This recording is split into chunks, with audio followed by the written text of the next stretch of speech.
Hai, Assalamualaikum warahmatullahi wabarakatuh. Saya Dio Arianto dengan NPM 2217061002 dari Fakultas Matematika dan Ilmu Pengetahuan Alam, Program Studi Biologi Terapan.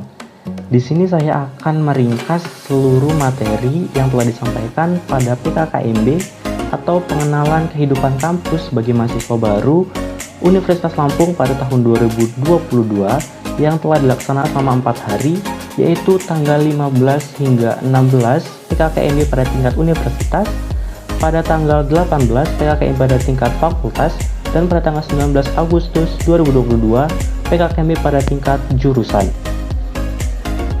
Nah, langsung saja kita ke materi pada PKKMB tingkat fakultas pada tanggal 15 hingga 16 Agustus 2022.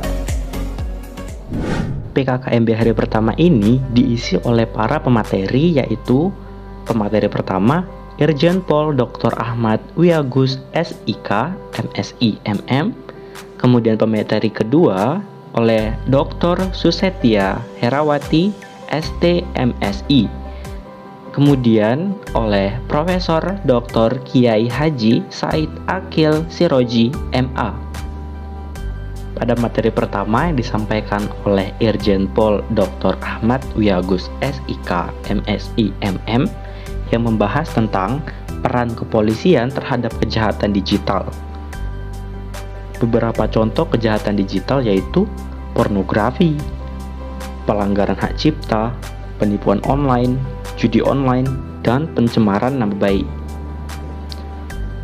Ada beberapa cara agar kita dapat terhindar dari jeratan hukum UU ITE. Pertama, pengguna harus lebih teliti atau mengecek ulang sebelum men-share berita. Kedua, memastikan ulang jika ingin bertransaksi di internet. Ketiga, tulisan yang kita buat harus sesuai dengan fakta. Keempat, dalam menulis bukan hanya mengkritik tetapi juga memberi saran dan solusi. Kelima, jangan ragu untuk meminta maaf bila kita salah. Keenam, segera melapor ke pihak berwajib jika pernah menjadi korban kejahatan di media sosial.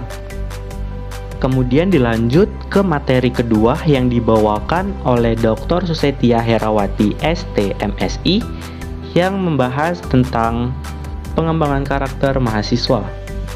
Bullying dan perundungan adalah suatu tindakan baik fisik maupun non-fisik yang melukai diri sendiri dan merasa tidak nyaman karenanya. Bullying dapat terjadi di lingkungan, sekolah, pergaulan, masyarakat, bahkan di rumah. Dari penyampaian beliau, bertujuan untuk membentuk atau membangun karakter mahasiswa menjadi karakter mean of analysis. Dan pemateri terakhir pada hari pertama PKKMB tingkat universitas yaitu Profesor Dr. Kiai Haji Said Akil Siroji, MA, yang membahas tentang pengembangan karakter mahasiswa dalam perspektif agama. Memiliki karakter budaya sendiri, kita mesti bangga dan bersyukur menjadi Muslim Indonesia atau Muslim Nusantara. Sejak dulu, kita memiliki sifat yang kokoh yang tidak pernah pudar yang menjadi ciri khas dari umat Islam Nusantara. Kiat-kiat menjaga toleransi umat beragama. Pertama, menghormati agama lain. Kedua, tidak merendahkan atau menjelekkan agama lain. Ketiga, memberi kebebasan agama lain. Dan keempat, tidak membeda-bedakan antar agama. PKKMB hari kedua ini diisi oleh para pemateri yang diantaranya: pertama, Profesor Dr. Heriadi SHMS. Kedua, Profesor Dr. Asep Sukohar SKET MKes SPKKLP. Ketiga, Profesor Dr. Yulianto MSI. Dan keempat, Profesor Suharso PhD. Pada PKKMB Universitas hari kedua ini, pemateri pertama adalah Profesor Dr. Heriadi MS. Beliau menyampaikan tentang Merdeka Belajar Kampus Merdeka. Tantangan yang akan dihadapi adalah Industri 4.0, yaitu literasi data, penguasaan teknologi dan kemanusiaan, kemudian globalisasi, dan bonus demografi. Tujuan Merdeka Belajar Kampus Merdeka itu sendiri adalah mendorong proses pembelajaran di perguruan tinggi yang semakin otonom dan fleksibel, menciptakan kultur bahasa yang inovatif, tidak mengekang, dan sesuai dengan kebutuhan mahasiswa. Pemateri selanjutnya adalah Profesor Dr. Asep Sukohar, Esket, MKes, SPK, KLP. Beliau menyampaikan tentang kesadaran lingkungan hidup, manajemen risiko, dan kampus sehat. Lingkungan hidup berupa alam menjadi sumber pemenuhan kebutuhan hidup manusia, yaitu air, udara, makanan, obat-obatan, estetika, dan lainnya. Sebenarnya mengapa sih perlu manajemen risiko? Yang pertama, karena terjadinya perubahan lingkungan yang terus-menerus, kemudian karena meningkatnya good government. Dan contoh manajemen risiko terhadap lingkungan, yang pertama mentaati kebijakan lingkungan, dan yang kedua corporate social responsibility. Pemateri berikutnya adalah Profesor Dr. Yulianto, MSI, Etika dan Norma Kehidupan Kampus. Mahasiswa adalah sosok yang akan meneruskan langkah sukses di masa depan serta menjadi penerus cita-cita bangsa.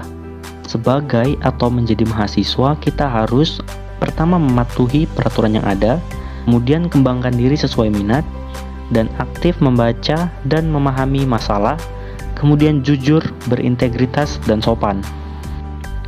Dan pemateri terakhir pada PKKMB tingkat universitas ini adalah Profesor Suharso, PhD.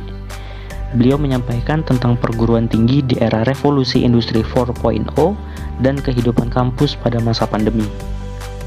Kemudian PKKMB tingkat fakultas di hari ketiga, yaitu Fakultas Matematika dan Ilmu Pengetahuan Alam.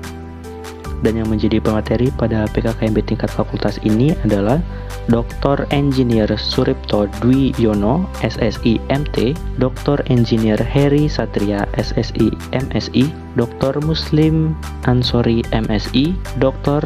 Rernat Ronius Marjunus, SSI MSI. Pada sesi pemateri pertama adalah Dr. Engineer Suripto Dwiyono, SSI MT. Beliau menjelaskan tentang sistem pendidikan di perguruan tinggi, kaitannya kebijakan kampus Merdeka Belajar, bidang akademik dan non-akademik. Dalam belajar, kita tidak hanya dituntut dalam bidang akademik, tapi juga berusaha untuk mendalami bidang non-akademik, seperti soft skill yang bisa dimulai dari hal dasar seperti berbicara di depan umum atau public speaking. Aktivitas pembelajaran. Dalam pembelajaran mendalami bidang keilmuan hanya 5 semester. 3 semester berikutnya boleh di luar kampus dan prodi yang merujuk pada 1. Pertukaran pelajar, 2. Magang atau praktik kerja, 3. Studi proyek independen, 4. Penelitian atau riset, 5. Asisten mengajar pada satuan pendidikan, 6. Proyek kemanusiaan, 7. Kegiatan wirausaha, 8. Kuliah kerja nyata. Materi kedua yang disampaikan oleh Dr. Engineer Heri Satria, SSI MSI, yaitu Sistem Perkuliahan Administrasi Akademik. Pendidikan tinggi terbagi menjadi 3. A. Pendidikan akademik yang mencakup pendidikan sarjana, pendidikan pasca sarjana. B. Pendidikan profesi. C. Pendidikan vokasi yang mencakup program diploma, sarjana terapan, magister terapan, dan doktor terapan. Tahun akademik terbagi menjadi semester ganjil, semester genap, dan semester perantara. Materi ketiga oleh Dr. Muslim Ansori MSI tentang tata kelola sarana prasarana dan keuangan FMIPA Universitas Lampung. Kemudian dilanjutkan oleh materi terakhir oleh Dr. Rernat Ronius Marjunus, SSI MSI tentang kegiatan kemahasiswaan, alumni, dan sistem administrasi kemahasiswaan, di mana beliau menjelaskan tentang apa saja tim minat bakat dan organisasi kemahasiswaan yang ada di Fakultas MIPA. PKKMB terakhir adalah PKKMB tingkat jurusan yang diadakan pada 19 Agustus 2022 dan yang menjadi para pemateri adalah Dr. Jani Master MSI, Dr. Rohma Agustina PhD, Dr. Nuning Nur Cahyani MSc, Dr. Endang Nur Cahyani MSI. Kemudian pada biologi terapan dibawa lagi oleh Dr. Endang Nur Cahyani MSI. Beliau menjelaskan tentang keunggulan biologi terapan, yaitu sebagai prodi biologi terapan pertama di Indonesia. Keunggulan keilmuan orientasi bentuk pengajaran dan riset, pertama bioteknologi, kedua biologi kesehatan, ketiga biologi konservasi, dan keempat biologi aquakultur. Oke, itu tadi adalah sedikit ringkasan atau resume dari saya selama kegiatan PKKMB di universitas, fakultas, dan jurusan yang telah saya ikuti selama 4 hari ini. Jika ada kata-kata saya yang salah, saya mohon maaf. Demikian dari saya. Wassalamualaikum warahmatullahi wabarakatuh.